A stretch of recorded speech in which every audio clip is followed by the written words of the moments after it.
Welcome back to my demo room. I've got some changes in place, and to be honest, the last time I did one of these videos, I don't even know where I was at, so I'm just going to run through everything and hopefully cover anything that I've changed since the last time I did a walkthrough. I think I did a walkthrough video. Anyway, let's get into it.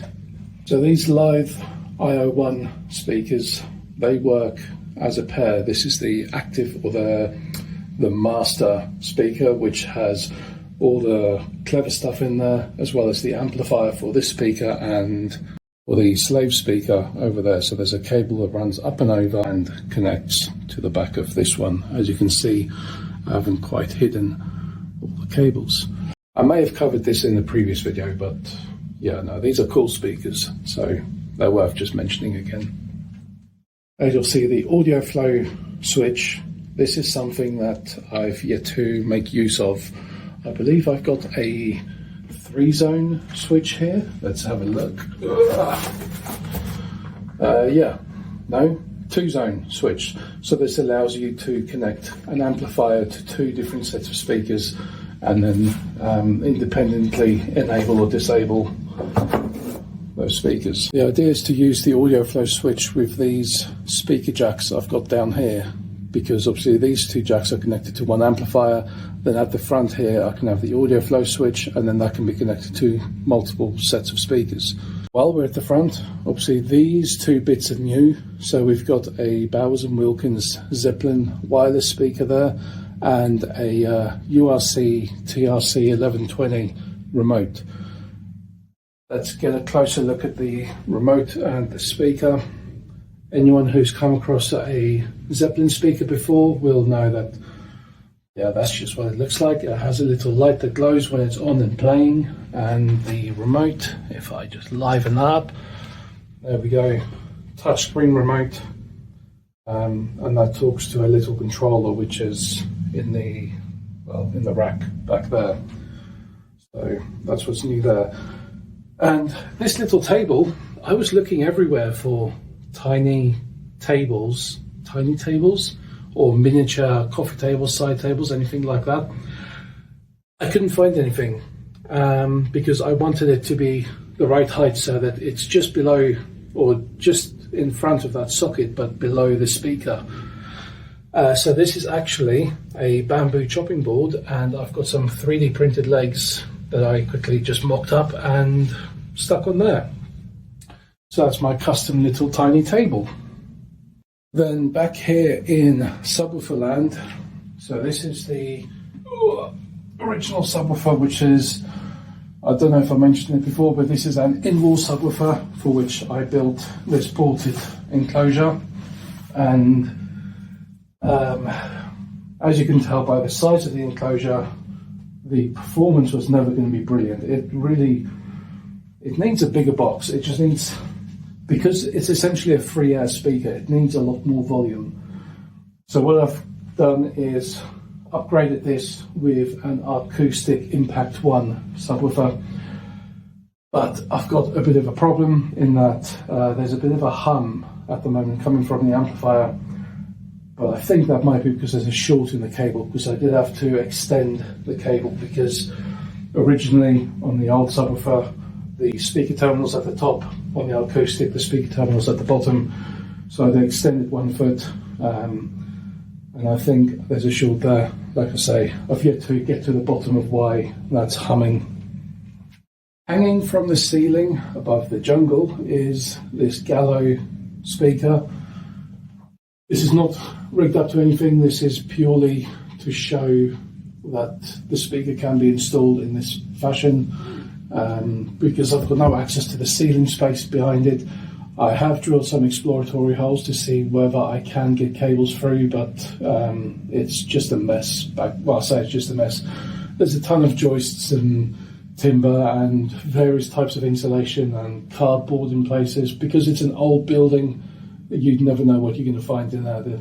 The only real way to get cables in here would be to basically open up the ceiling, run cables, and then redo the whole ceiling, which is not something in my budget right now. Well, actually, it probably won't be my budget at all for this room, to be honest. I'm happy with just having this on display, because normally up on this shelf I would have, if I can pick this up without breaking anything, these two Gallo speakers on display with this little Bluetooth amplifier. Currently, set that down without breaking anything. Currently they're not plugged in because I need to do something about getting power up there. And you'll see there's a load of other cabling going on as well. So if I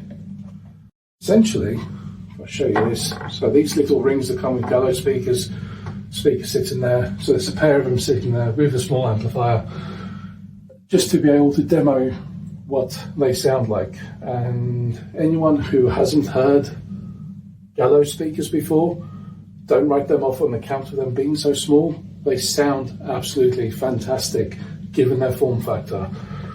You know, some might say that's a limitation given how small it is. You can see this thing fits in my hand like a small shot put. But genuinely, they sound absolutely fantastic. And if you pair them with a small subwoofer, it's hi-fi grade. These are sold as hi-fi speakers, and yeah, no, they truly are. Now you might be asking, why is there a load of holes in the wall back there? Well, let's get on to that. So this is a Hisense C1 4K laser light source projector, and it's awesome. Not as good as the C2 or the C2 Pro or even the C2 Mini or whatever it's called, but it's still an awesome projector. And yeah, I've been on the lookout for one of these at a good price for a very long time, and when one came up, I just had to snap it up.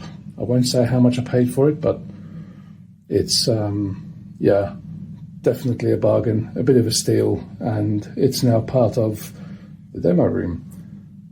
And down the other end, you'll see there is this projection screen that I've installed.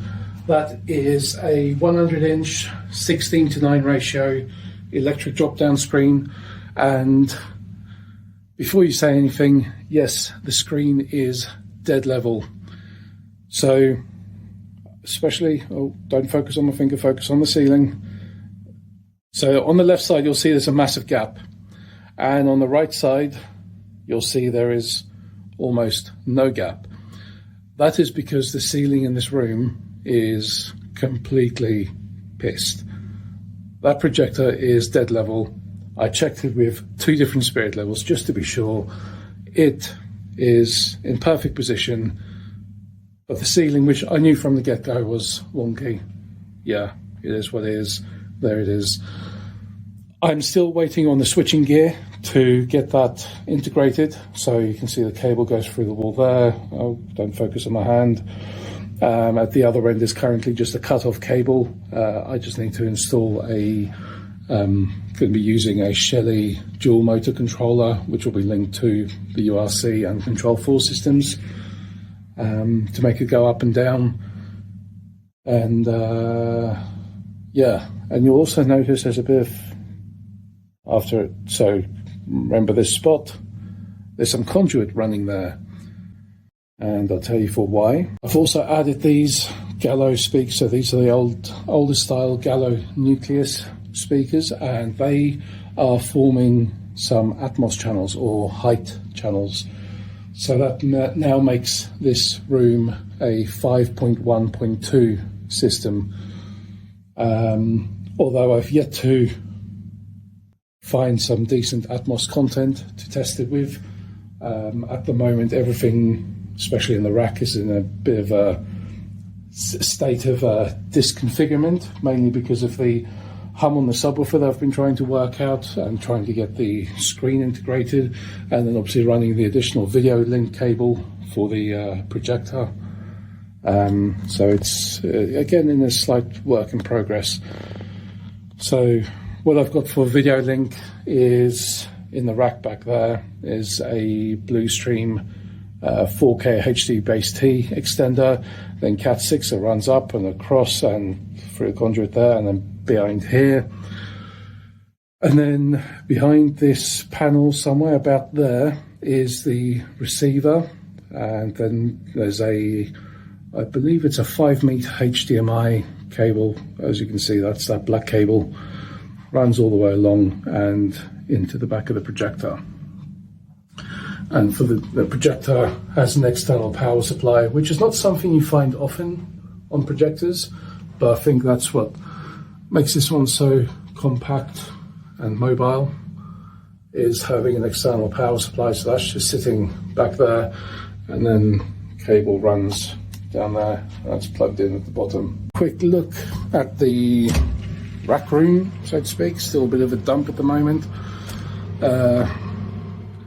See, there is the cable for the projection screen just hanging down. That just needs, well, bits fixing onto it. I've got this extractor fan set up, so through this event here it's now actually extracting air. That needs a bit of tidying up, but I'm getting there.